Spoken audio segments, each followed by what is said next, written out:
Hyderabad regional ring road project పనులను వేగవంతం చేయాలని ముఖ్యమంత్రి రేవంత్ రెడ్డి అధికారులను ఆదేశించారు. ఈ ప్రాజెక్టుకు అవసరమైన భూసేకరణను 3 నెలల్లో పూర్తి చేయాలని ఆదేశించారు. అందుకు అవసరమైన చర్యలు చేపట్టాలన్నారు. ఔటర్ రింగ్ రోడ్ అవతల నిర్మించ తలపెట్టిన రీజనల్ రింగ్ రోడ్డు భూసేకరణ ప్రక్రియ కొంతకాలంగా పెండింగ్లో పడింది. భారత్ మాల పరియోజన ఫేజ్ 1లో రీజనల్ రింగ్ రోడ్ ఉత్తరం 158.645 కిలోమీటర్ల మేరకు తలపెట్టారు. ఈ ప్రాజెక్టుకు అవసరమైన భూసేకరణకు తెలంగాణ రాష్ట్రం సగం వాటా నిధులు భరించాల్సి ఉంటుంది. ఈ ప్రాజెక్టుకు 1935.35 హెక్టార్ల భూసేకరణ చేయాల్సి ఉండగా ఇప్పటి వరకు 1459.28 హెక్టార్ల భూసేకరణ పురోగతిలో ఉంది. గత ప్రభుత్వం సహాయ నిరాకరణ ధోరణి కారణంగా 9 నెలలుగా ఈ ప్రాజెక్టు భూసేకరణలో ఎటువంటి పురోగతి లేదు.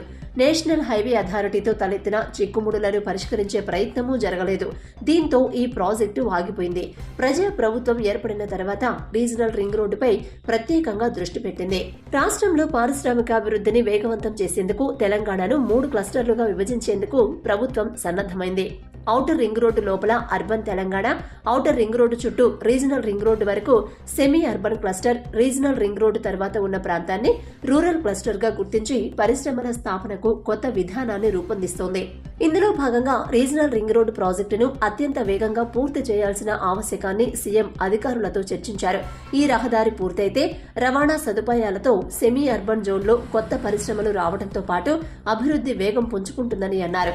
నిలిచిపోయిన భూసేకరణను రాబోయే 3 నెలల్లో పూర్తి చేయాలని, భూసేకరణతో పాటే ఆర్ఆర్ఆర్ ఉత్తరం పనులకు టెండర్లు పిలవాలని అధికారులను సీఎం ఆదేశించారు. ఆర్ఆర్ఆర్ దక్షిణం భాగాన్ని జాతీయ రహదారిగా ప్రకటించాలని, తదుపరి భూసేకరణ ప్రణాళికను రూపొందించాలని కేంద్ర రవాణా ఉపరితల శాఖ మంత్రి నితిన్ గడ్కరీకి సీఎం విజ్ఞప్తి చేశారు.